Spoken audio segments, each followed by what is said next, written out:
Alrighty, good morning to everybody hopping into the webinar right now. We are going to give everyone just a couple of minutes to get settled, sorted, and situated here. Appreciate everybody joining us this morning. If you do not have a beverage, go ahead and grab something, glass of water, cup of tea. We're going to give everyone just another minute or so to hop on into the webinar and get situated for today. And we will go over housekeeping in just one moment. Once again, thank you for joining us.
All right, well, to be cognizant of everybody's time, we're going to go ahead and get started here for everybody. So first and foremost, thank you so much to everybody for joining us, whether it is the morning, whether it is the afternoon, wherever you are calling in from. We appreciate you taking some time out of your busy schedules to join us for this wonderful webinar, From Porous to Powerful, How to Turn Your Contact Center into a Fraud-Fighting Machine.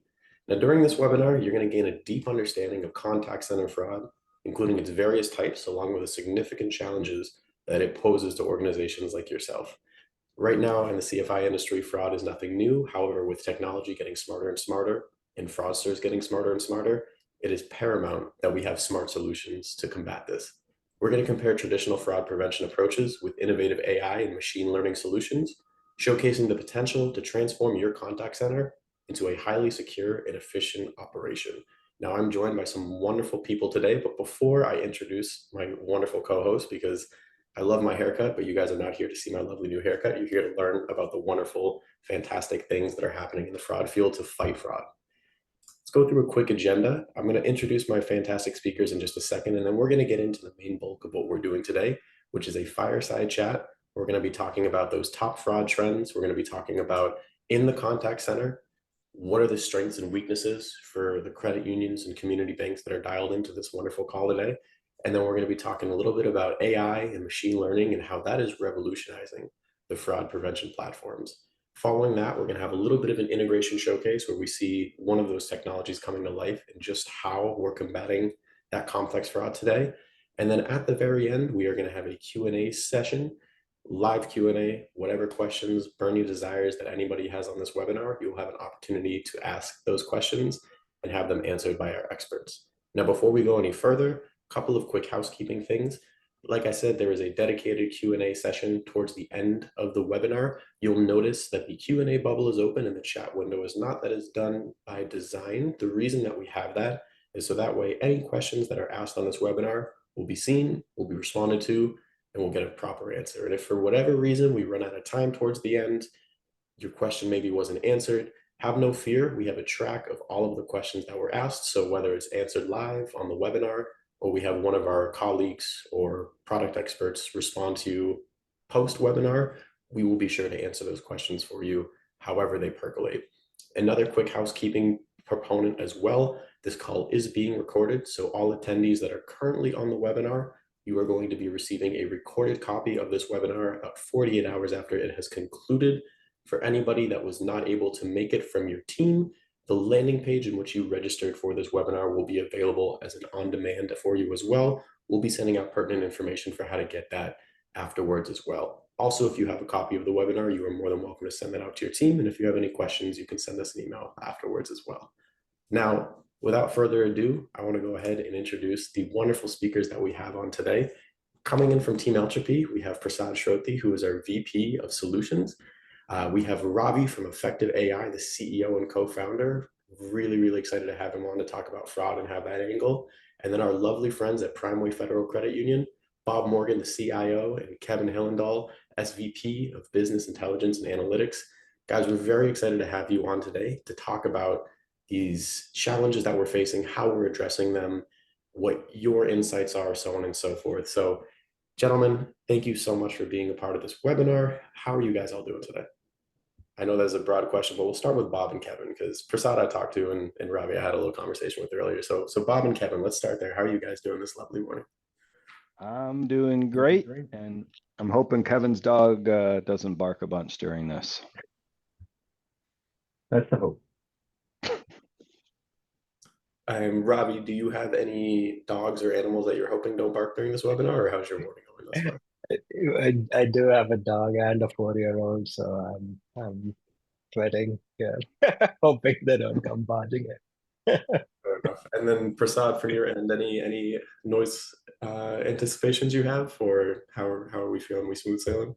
Not the planned ones. I do not have a dog, so I don't anticipate any kind of disturbances. But hey, you never know if there's a UFO passing by. We'll see. That's very true. And I will be on mute for the most of this call, but if anyone sees me look up, my neighbor's 2 dogs and 18-month-old might be making a lot of noise, so I will make sure to be on mute so you guys do not have to hear that. But without further ado, we are going to go ahead and get into that fireside chat. Now, before we start with some of these hard-hitting questions, and thank you to those audience members who have submitted some questions beforehand for us, we're very appreciative of that. I want to start with Bob and Kevin specifically. Bob, we'll start with you. Can you give yourself a brief introduction and share some of your experiences with fraud prevention? Sure. My name is Bob Morgan. As already presented, I am the CIO for Primeway. Most of my career was actually at one of the big bad banks, and I was in the investment bank, which I know is even worse. But so when I came but I was in the back office there, so I didn't have the same fraud challenges that we have here. So when I came here about 7 years ago, this was my introduction to the retail side of the house, and have gotten to learn a lot on the job.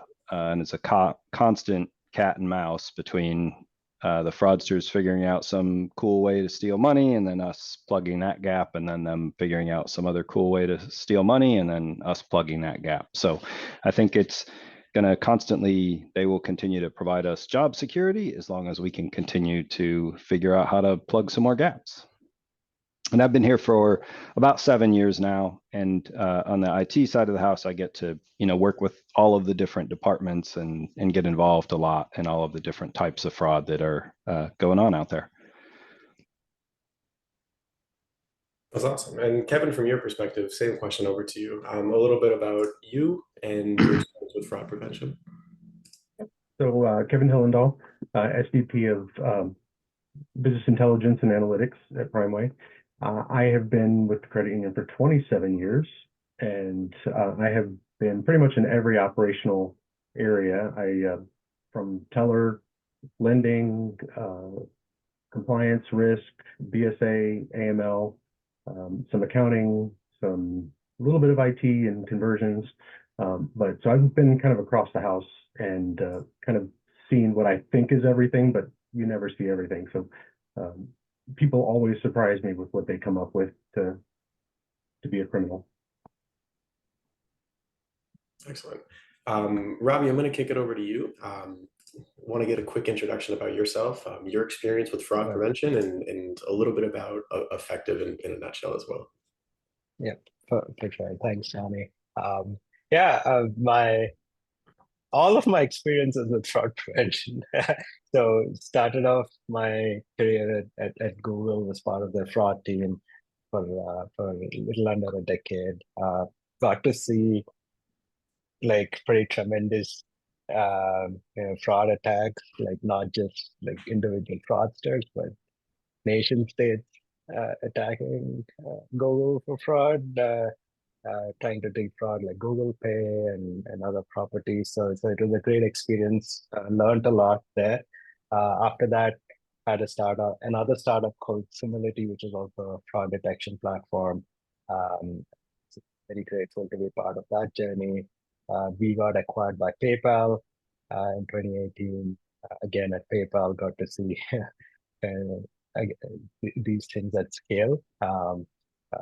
Worked very closely and learned a lot from the PayPal fraud team as well. And then now at Effective, we have again similar opportunities working with wonderful CFIs like PrimeWay and several others, and trying to utilize all these learnings we've had over multiple decades to catch fraudsters even faster, even better. And like Bob mentioned, always a cat and mouse game, right? So this is it's a ever unsolved problem. So every time we build something new, something innovative, the other party figures it out, and we have to keep working at it constantly. It's very interesting, and especially in this age of AI, I know we'll be speaking a little bit about that. I think this has become exponentially faster. It has given us tremendous tools to tackle fraud, but at the same time, has given the fraudsters similar kind of tools to attack us. So really looking forward to this conversation today. Absolutely. And we're very excited to have you as a part of this conversation for sure. And I may have the word entropy behind me as my little screensaver. However, when it comes to the product expert from Entropy, that is not me. That is my colleague Prasad, who's joining us today. Prasad, if you could do a quick introduction and a little bit about your experience with fraud as well. Sure. So my name is Prasad Surutri. I work here as a VP of Solutions and Integrations here at Entropy. And my experience with fraud started off in 2011 when I actually started my consulting days with PricewaterhouseCoopers. Specifically, I was in the payments practice of PricewaterhouseCoopers, and I was doing consulting engagements for large insurance as well as large payment processors in terms of their SOX controls, IP controls, assurance side of the equation. So seen a broad stroke of what risk and fraud can comprise of since 2011. And before joining Entropy, I was with SWBC. In SWBC, I was actually running the payments product. It is also known as Bacon Loan Pay. It was something that was built under my purview from ground up. I had nothing to do with the branding of that product, just to be very, very clear about that. Okay, I don't know how we came up with the name Bacon Loan Pay, but that entire payments portal that was designed for payments consumption was under my purview.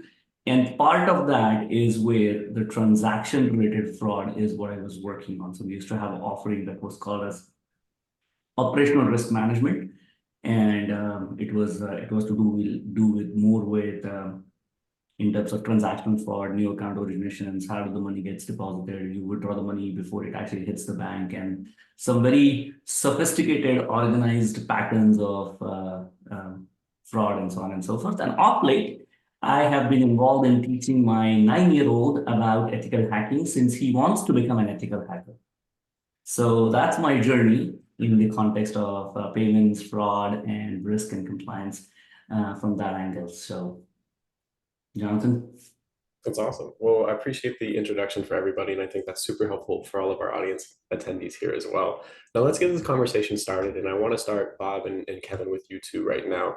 Just to set the stage, you know, when we talk about fraud, it's this big, looming, scary word, and there's different graphics and things that pop to people's minds. But for you two specifically, with this rise in technology, you know, the advancements in AI and machine learning, voice duplication, like when you sit down, what keeps you up at night? Or when you have your cup of tea, you're ready to go to bed, what keeps you up at night when it comes to fraud in this specific day and age right now? I'll go first. So obviously, it's hard to verify someone when they can be duplicated, right? We've tried to take certain steps to identify people with out-of-wallet questions that, you know, everyone's information is just out there, and it's really hard to validate that people are who they say they are when they're just over the phone. phone numbers can be spoofed. We've seen our number is spoofed in text messages and the verification codes and multi-factor authentication.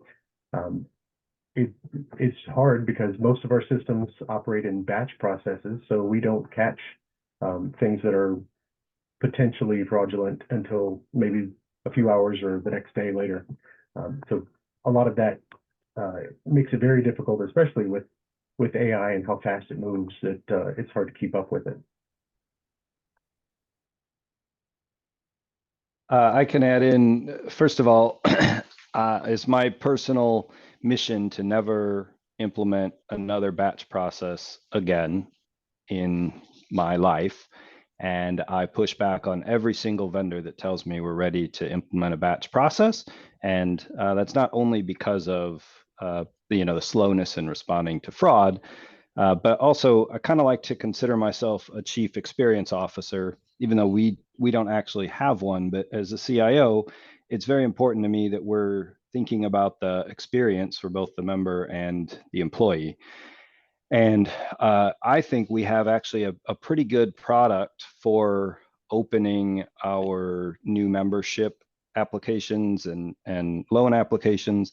But because of fraud, we've actually had to throttle it back, and we've added some roadblocks that make it not a great experience because we're having to do things manually to validate somebody is who they say they are.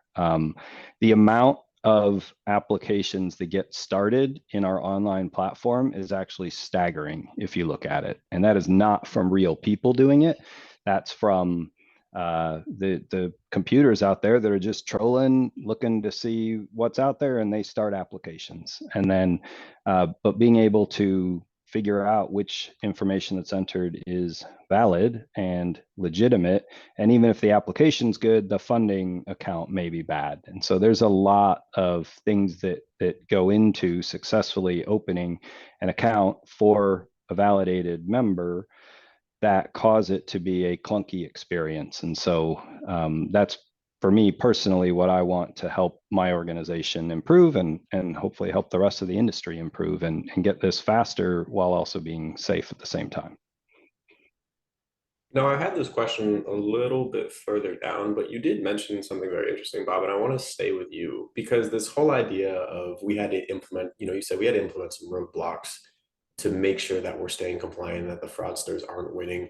At the end of the day, though, what makes the community financial institution space so special is the focus on serving that membership, those customer bases, making sure that they are the shining star in whatever we do. So, staying on that topic, how do you strike a balance between maintaining a positive customer experience, but also making sure that you're doing proper fraud prevention as well? That's why they pay me the big bucks, right? So I firmly believe in a defense in depth or defense in layers. And so really almost every experience that we have out there, I'm trying to build in 3 to 5 different tools that could capture something going wrong. And then the last one, the 4th to the 6th one, is the human.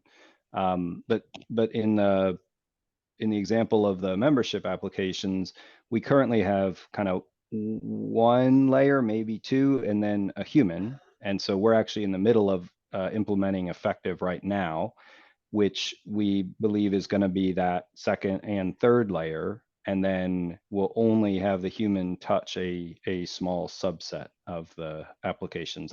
That's our hope. And then that we take it further than just applications and also move it along to real-time fraud, which I know other people have already implemented with effective. So, but that comes with a few other technical challenges we just have to get from some of our other vendors. But yeah, you really have to look at each instance case by case and think about what is the worst thing that could happen, and then do you have enough layers that you think you're minimizing that.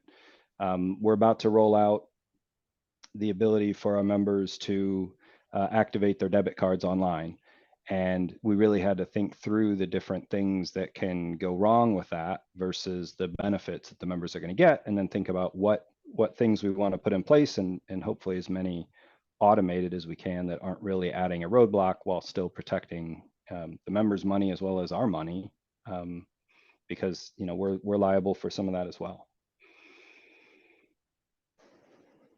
And Kevin, anything to add on from your perspective? Yeah, just managing fraud rules. It's kind of a very delicate balancing act because we don't want to block transactions that are legitimate, but there's always there's something out there that you don't know about until after the loss has happened. That's the delicate balance. Definitely. And I want to stay with you as well, because you just mentioned something there, and in your initial answer as well, when we were talking about what keeps you up at night when it comes to fraud, is that speed that AI works in and not catching things until the next day, potentially. So this is for both of you, but Kevin, I do want to start with you. From your perspective, how important is cross-department collaboration in building a robust fraud prevention strategy? Because speed is everything. Communication is everything. We're going to get into the whole digital communication with your members as we go along with this webinar. But internally as well, that communication is just as valid. How important is that from your perspective? It's absolutely essential, and sometimes that's also a difficult task because we have so many tools to communicate across departments, but they tend to behave in silos. So we have our member service teams; they can see these patterns emerging and may not communicate it to risk. So they'll see it across branches, they'll see it across channels, communication channels. But if they don't communicate that to the risk team, who can then share it with the rest of the teams, nobody else knows about it. Also, our payment services group, they'll check for name mismatches on ACH transactions. But again, if they don't report it, then we can't fight it from an organizational perspective. They are, they're monitoring transactions kind of all day for unusual patterns and online banking login activity. They're monitoring reports. Again, they're reports that are coming after the fact. So people can clear out an account within minutes, and we'll know about it the next day or a few hours later.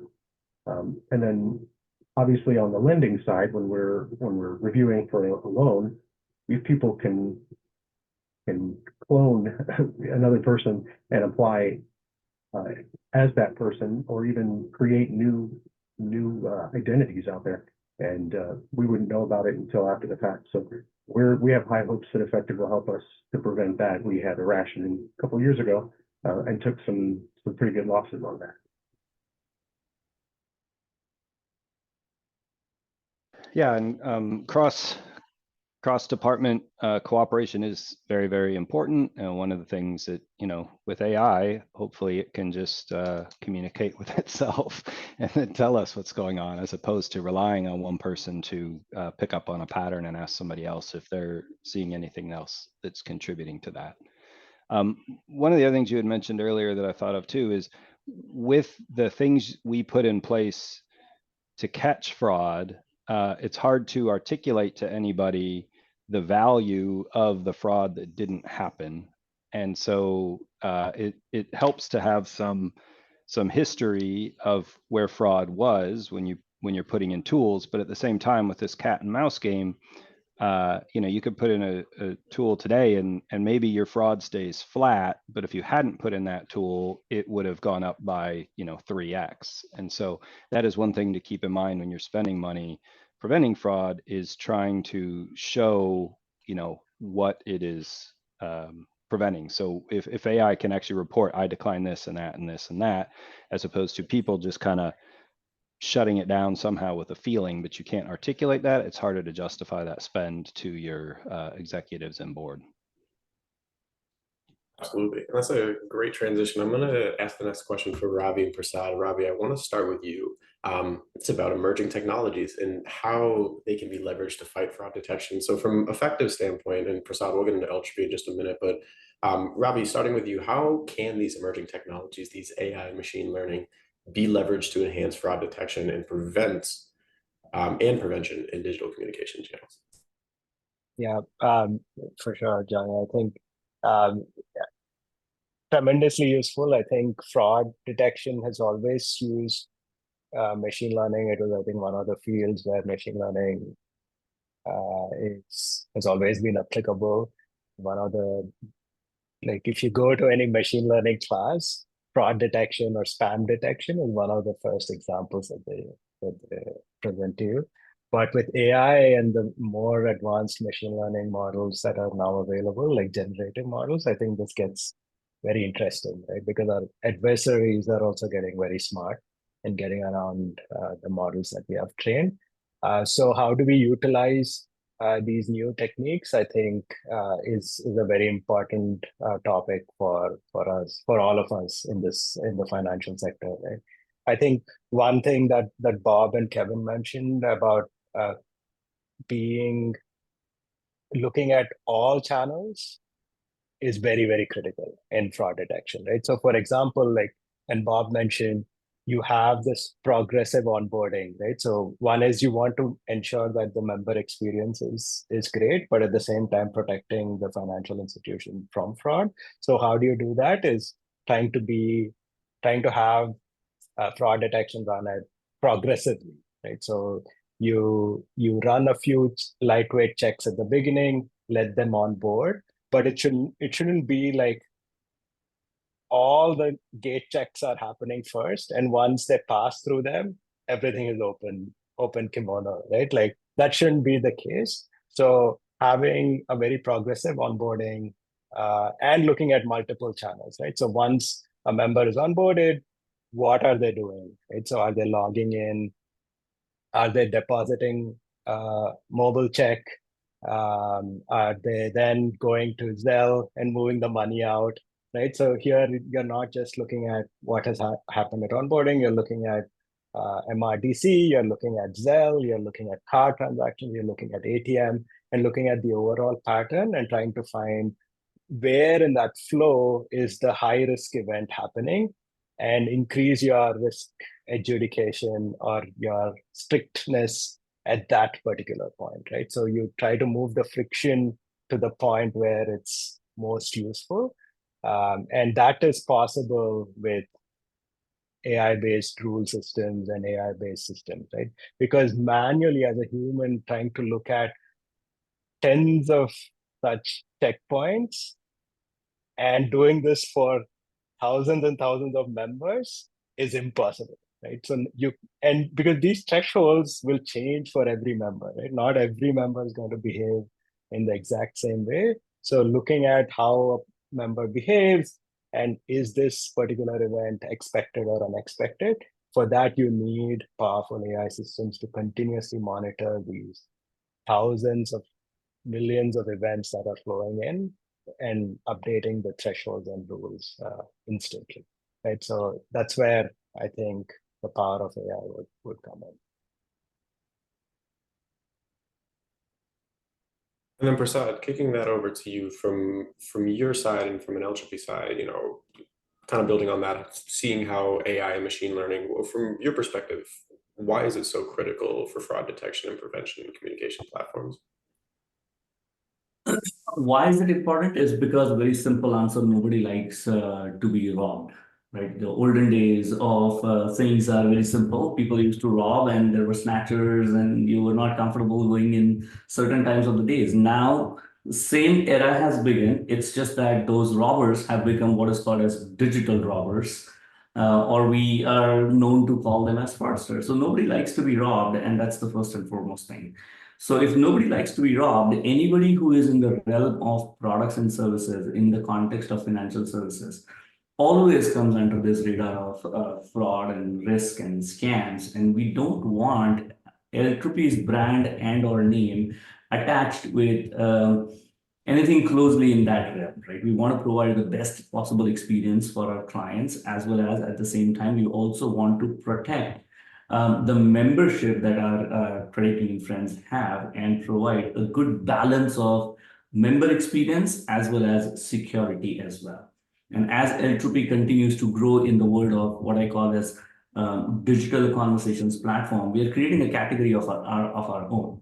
We are neither just a texting solution, neither just a voice solution, nor just a contact center solution. We are truly and fairly creating what's called as a member relationship management solution, which combines with communications and intersects with transactions. So it's a unique blend or a unique intersect of conversations and interactions happening together, or conversations and transactions happening together in the common set.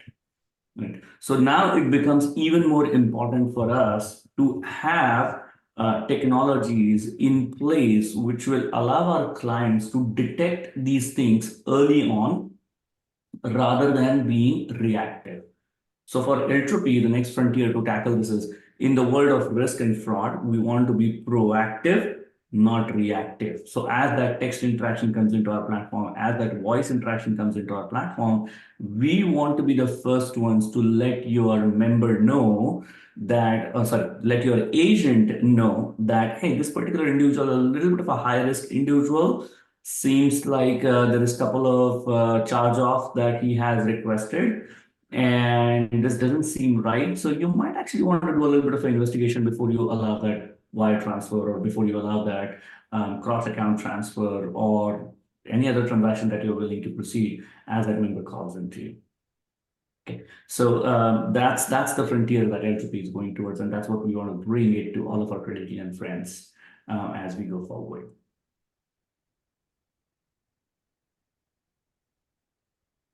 Prasad, I want to stick with you for the next question. And this is something that both Bob and Kevin talked about with speed, with cross collaboration, with I don't want to see any batch uploads ever again. In terms of that quickness that we talked about, and you mentioned a little bit in your answer, contact center specifically, because this webinar is about turning your contact center into a fraud fighting machine. What can they be doing to streamline their processes to respond to and mitigate those fraud attempts quicker?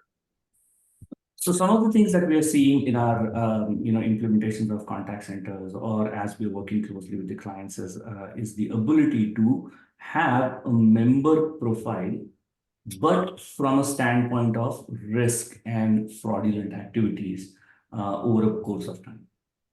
Right. Because in the world of fraud, if you really think about it, right, there are 4 or 5 different areas that you can tap into in terms of fraud strategies or fraud detection. There's artificial intelligence and machine learning, which is what Ravi talked about a little bit.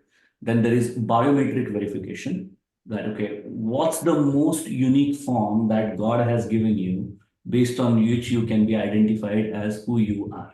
That's where it comes down to, like biometric authentications, which is your fingerprints, your eyeballs. Voice used to be the case till Microsoft threw it out of the window and said, okay, voice is not a thing that you can be identified on. Okay.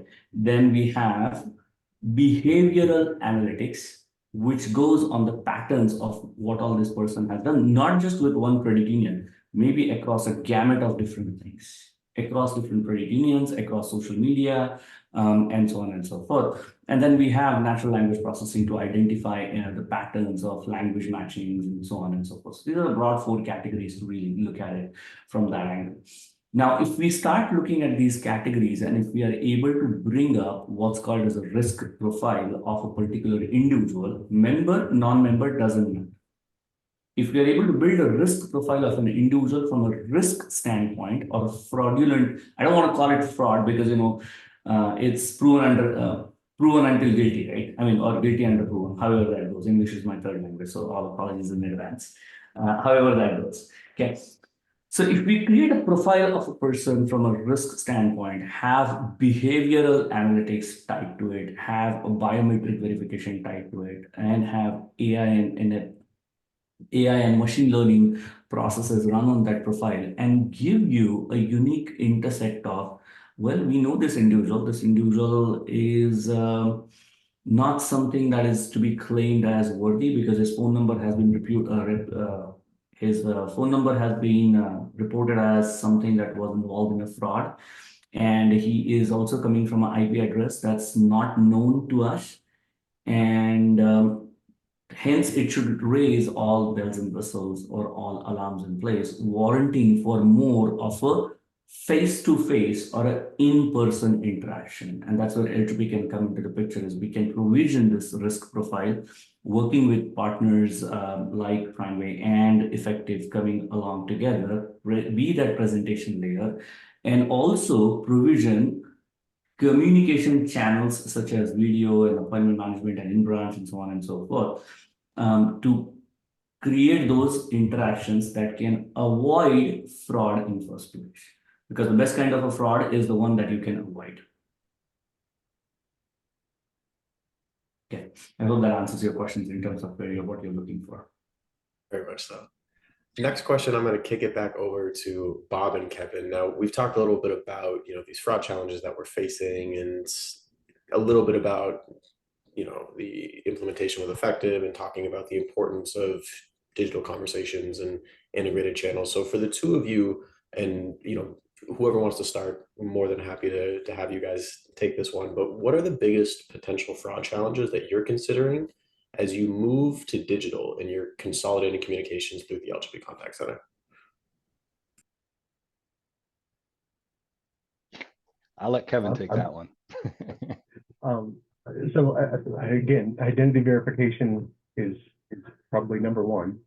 And then the account takeover is probably number two. We've had that, people have tried to spoof our number and get the multi-factor authentication codes.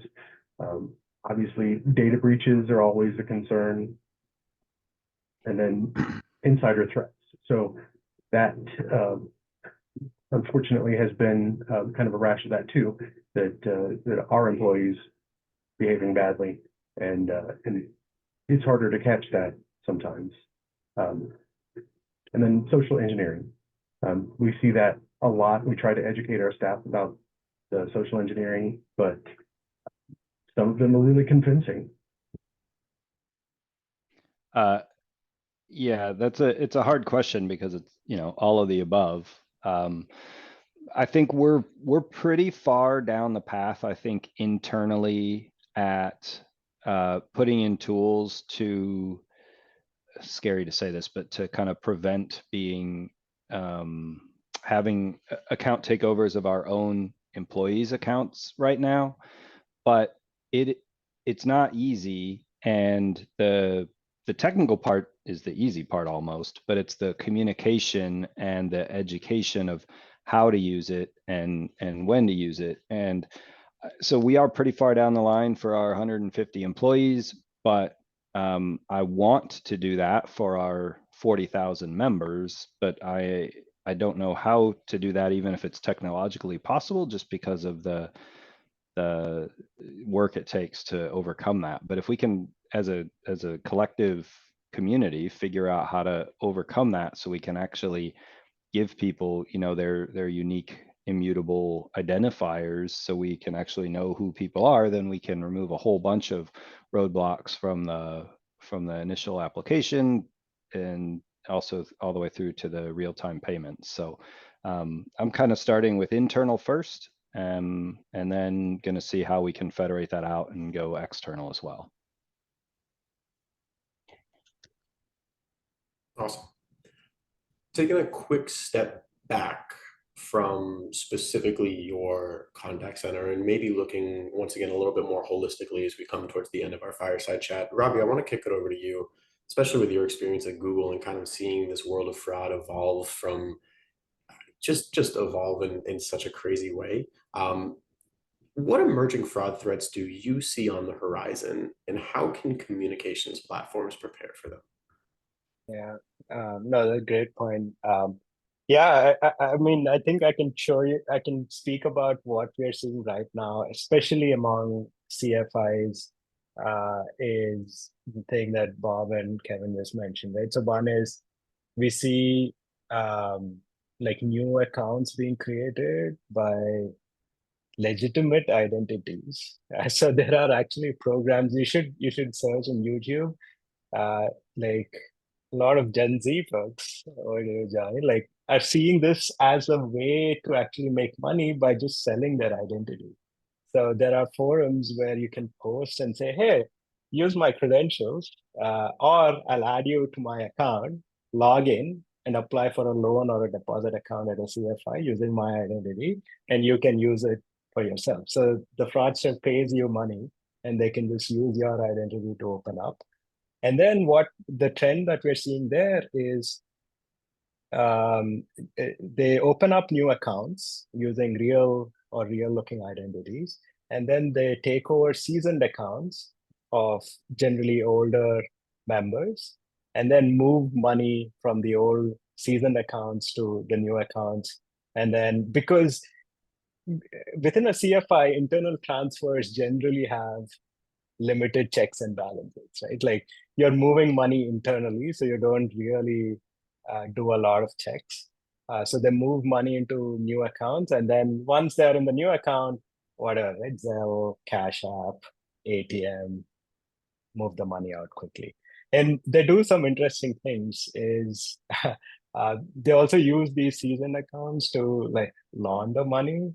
So that's another example where we've seen, right, like where they do a bunch of check deposits, like mobile check deposits, just going slightly under the threshold of the limit that we have, and then again like transfer some money out. They will also do some interesting things like leave some amount of cash in the seasoned account, right? They won't move everything over.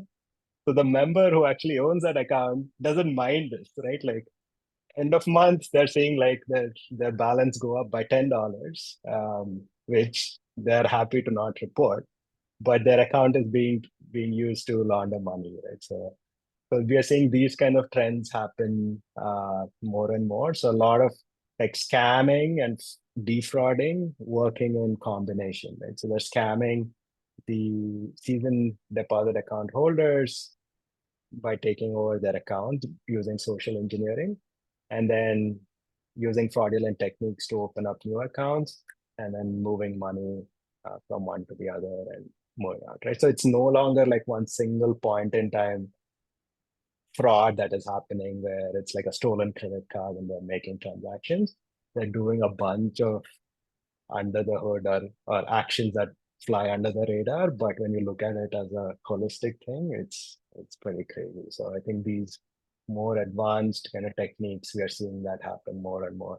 And they're actually going down. So these were the kind of attacks we used to see on large financial institutions, like at PayPal and Google and US Bank and so on. But now we're seeing those same kind of patterns come to credit unions and CFIs, and especially in credit union and CFIs, we rely a lot more on communication channels, right? So I can't call JPMC and say, hey, move money out, but I can call my credit union and speak to a person that I've been speaking to for the last 10 years and ask them to initiate a wire transfer. Right, so that's the customer experience I expect from my credit union, and the fraudsters are now starting to take advantage of that. I want to add a quick story here. I personally almost fell for it. Exactly what we talked about. Personally, almost fell for it till my wife snatched the phone from my hand and said, "You dummy, you're being robbed. Can you just be a little bit more sensitive?" Okay. So here's what happened. I started getting random text messages at 2 o'clock, 3 o'clock in the night, somebody trying to get into my account. And my account is protected by a 2FA code. So I was starting to get a 2FA code at 3 o'clock in the night, 2:30 in the night. And I knew that it is 3 o'clock in the night. It's not me who's trying to do it. So I'm pretty sure that it's a fraud attack that's happening. So I conveniently ignored it. 2 weeks into this, I get a call at 9:30 a.m. in the morning on my caller, inbound call. The caller said, "My credit union is calling me." And I said, "Okay, looks like my credit union is calling me. Let me pick up the phone." As I picked up the phone, the person on the other side says, "Sir, your account is being attacked consistently, and we would like to change the security on your account. Our fraud detection engine has detected that your identity may have been leaked.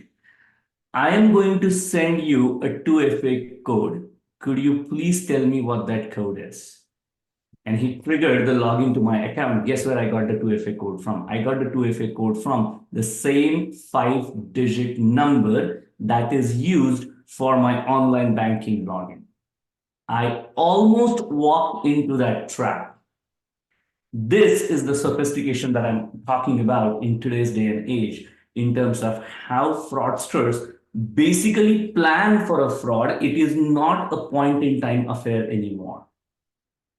It's almost like I'm going to run a scheme and have people walk right into it. Okay. Now, the counter to that is if we have a single pane of glass in terms of the communications that have happened with an individual, also complementing a risk profile for that, it becomes a lot easier conversation, a lot easier way to manipulate and educate the member in terms of where you're going to get it, when you're going to get it. If you get it during these times, ignore it and report it immediately, and so on and so forth. So proactive communication with education can allow you to stop fraud very effectively. We are going to be wrapping up in just a moment here, but just a quick plug for anybody on the webinar that has any questions. I've seen a couple come in. Like I mentioned at the beginning of the webinar, we will be having a dedicated Q&A session in just a few minutes here. But to conclude our fireside chat, Bob, I'm going to start with you and then move to Kevin. What's one final piece of advice that you would give to fraud and risk executives looking to transform the communications platform into a powerful fraud fighting machine? And I get to go first, huh?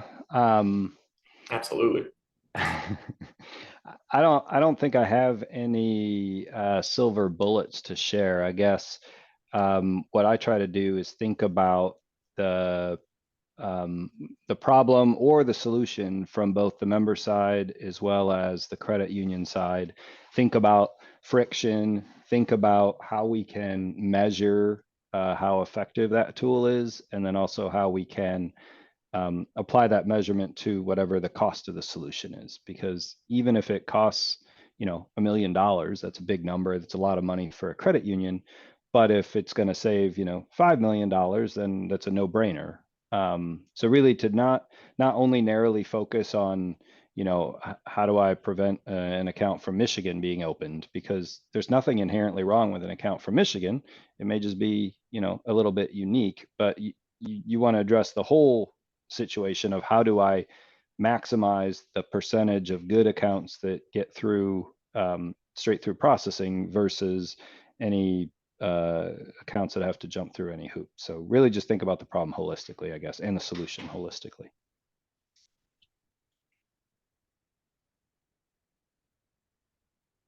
And then I would say just keeping an open mind with technology. I've been doing a lot of research of late with AI vendors that kind of help with these problems in particular, to identify trends that a human wouldn't normally notice. But to just keep an open mind and ask a lot of questions from a lot of vendors so that I always learn something with every conversation.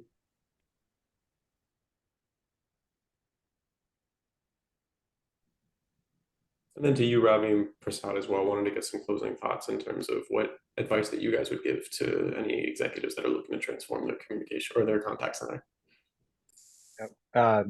Yeah, exactly resonating with Bob and Kevin here. I think looking at this holistically, looking at all the communications that are happening at the credit union or at the bank level to identify patterns and identify anomalous patterns from expected patterns is the way to tackle this. I think single point in time gate checks are going to be abused, right? So they are going to find out ways in which they can get around this.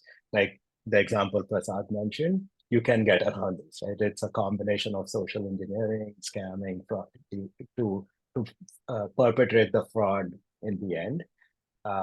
So having that continuous monitoring and making use of all these AI tools that are now available in the market to look at these thousands of millions of data points to identify these patterns is going to be the future for all of us.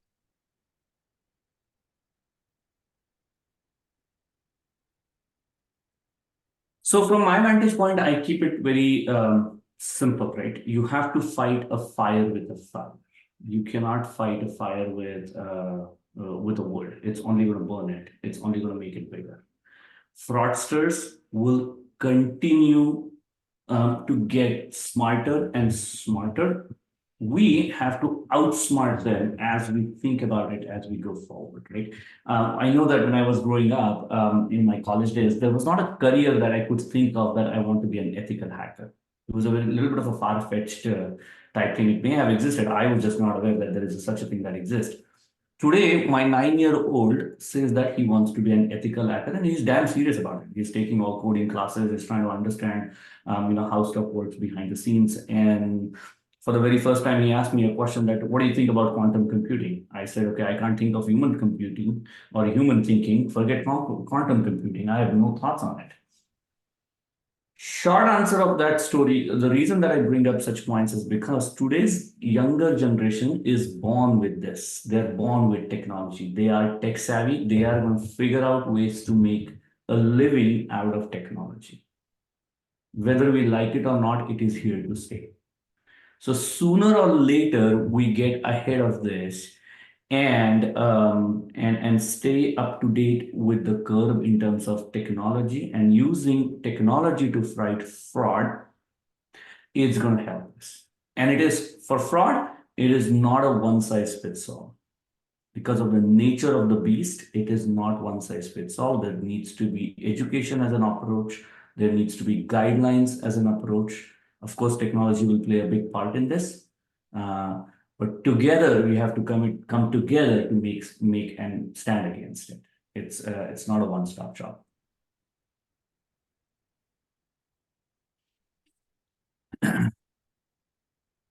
Well, with that being said, I know that we are 8 minutes from the top of the hour, and there were two other things that we wanted to get to today, which was showcase the integration and answer some of those burning questions that you guys had.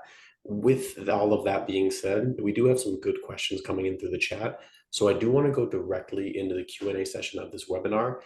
If, however, you do want to see a bit of that integration and how these wonderful solutions work together, what I want you to do is go into the Q&A window, type in interested with an exclamation point, and as long as you do that, someone from our team will be reaching out to you after the webinar, so that way we can either share some of those slides or set up a time for you guys to sit down and really see that in full fruition, because we do have some great questions coming in. I want to get to those, and I do want to start with a question here. We also have some audience members that submitted some questions ahead of time. So we're going to start with one that we got live on the webinar here from Paul. And Bob, I want to kick this over to you. Any thoughts on mandated security phrases a member provides when they call the call center? I know we've used security phrases for a long time. It's a little bit challenging because historically, our employee had to notice that there was a security phrase on an account. Our core is actually just about to release an enhancement to enforce that, which will be nice. But it really is just another layer as part of your overall defense that can help. But just like we find members give passwords away, they can also give their phrases away. And even if you implement a phrase, you have to make sure you're thinking about how do you, what's the process that you're going to follow when the member forgets their phrase, because that is 100% going to happen, just like they forget other things. So to me, it's a helpful piece in the defense in depth, but comes with its own challenges, because definitely we have people forget them, and then you have to figure out your process of how you're going to handle that.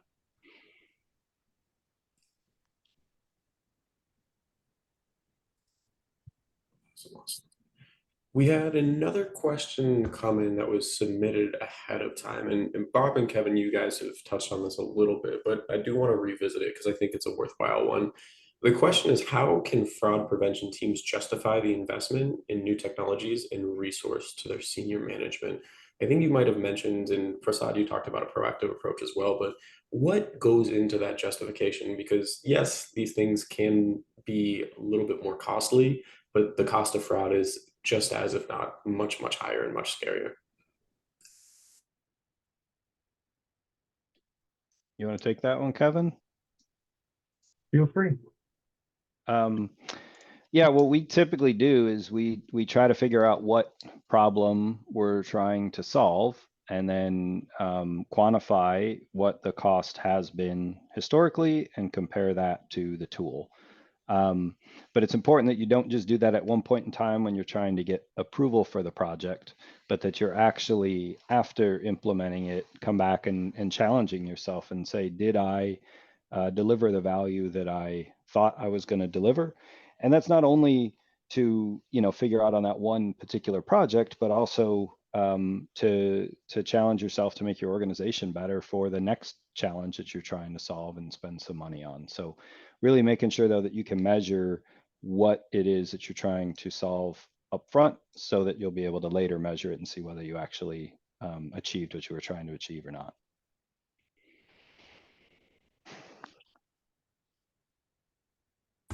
Excellent. Another question that we have here, and this one resonates pretty deeply with me. I'm zooming in from a remote location. I have been fully remote since I have entered the workforce, and it's something that I love. We talk about that Gen Z and appealing to them, especially from a work perspective. Offering either remote work or hybrid work is so valuable in terms of attracting talent, keeping people on, creating a better work-life balance. However, there can be challenges when it comes to fraud, not sitting next to someone and being able to ask them, hey, this looks a little bit odd, this smells a little bit funky. Because everybody is at home or at home a little bit more, it could pose a lot more issues and challenges. So this is for both of you, Bob and Kevin, and Prasad, Ravi, if you have any comments here. With the rise of remote work, what unique challenges have you encountered with fraud prevention, and what are you guys doing to address them? Well, I can start. So we obviously used Teams or some communication app. Our setup before was we weren't right next to each other, right? So in our headquarters building, because it was kind of divided up between departments, so it was never really poke your neighbor and ask them, what do you think about this? So it was always some kind of collaboration that was using technology rather than just the face-to-face thing. We do feel like we lost some of the value from face-to-face meetings, and having that ability to walk next door to ask a question. But I feel like we've embraced that sort of remote feel, but still being separated by a wall. You don't shout around the wall. You just use the technology that's available. We had video phones 10 years ago. Just one of the things that we try and stay on top of the communication opportunities.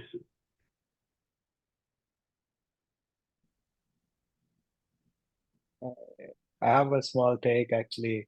Rather than, I mean, one is obviously within the credit union team members themselves are remote, of which Kevin already handled. I think having strong technology platforms internally for communication goes a very long way. But we're seeing issues of this where if credit unions, like credit unions that support small businesses, those small businesses getting scammed because of remote work, right? So we see this executive fraud, right, where someone acts as if they're the CFO of that small business and texts or messages the accountant to initiate a wire transfer to a member, to a vendor, right?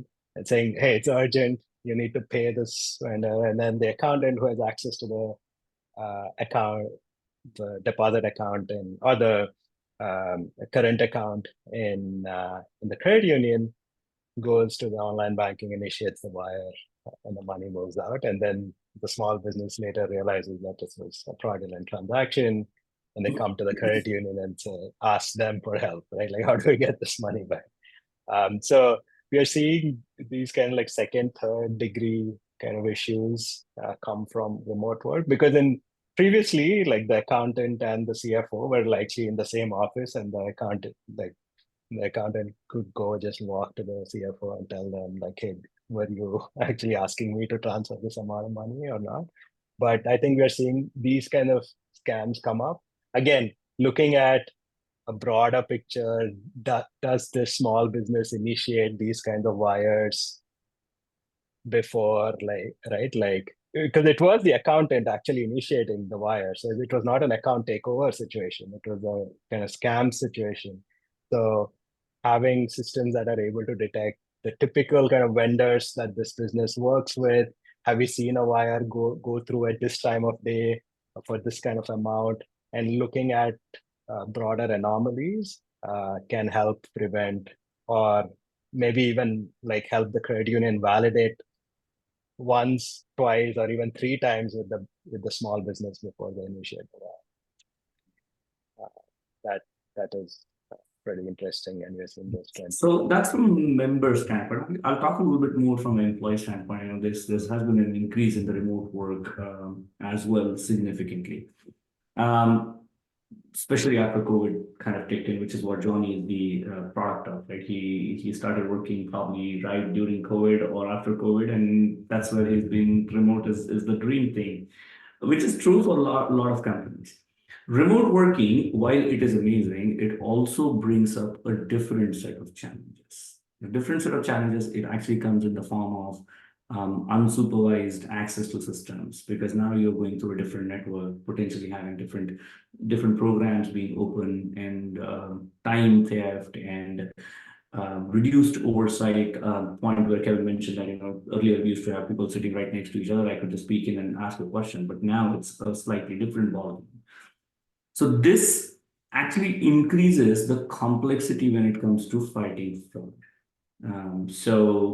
The additional controls that have to be now brought into the place in terms of educating the employees about security, educating or adding monitoring tools or softwares which capture the activity anonymously, yet in a very sophisticated way, and ensuring that people are not accessing not safe for work type sites or data points or things of that nature, or blocking those to a certain extent, and having a very open and transparent communication about, like, yes, while remote working is a possibility and it's going to stay here, at the same time we have the onus of maintaining and safeguarding the data of our credit union employees as well as our credit union members.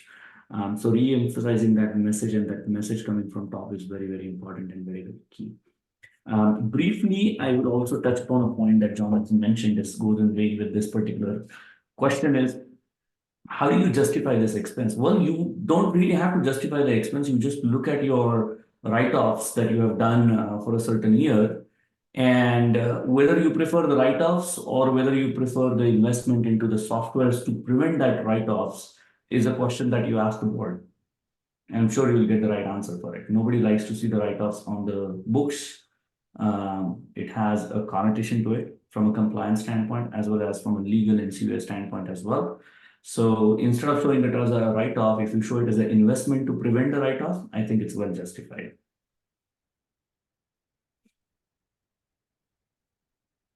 And I know that we're a couple minutes over time now, so I do want to just thank everybody for being a part of this webinar today. Very, very special thank you to Bob and Kevin for joining us and taking some time out of their busy schedule to offer their insights and their expertise. We very, very much appreciate your time, and I cherish being able to learn from the two of you. Ravi, it is always a pleasure getting to hear from you and the Effective team. And Prasad, your expertise is something that I've cherished from this company since I've been here, and I'm sure that every participant on this webinar has appreciated and enjoyed as well. Quick, one more housekeeping. Thank you for joining us. This call has been recorded. You will be receiving a recorded copy of this call in the next 48 hours or so. If you have any questions that you may not have answered or asked during the webinar today, or if you're watching this retroactively and want to ask a question, feel free to reach out to either of us via email. You can reach out to team@elshby.com, and we'll be able to get you sorted and situated. You can also ask us any Effective AI questions, and we'll make sure to pass those on to the pertinent parties. But to everybody who's joined us, to our wonderful panelists today, thank you all so much. Take care and enjoy the rest of your day. Bye now.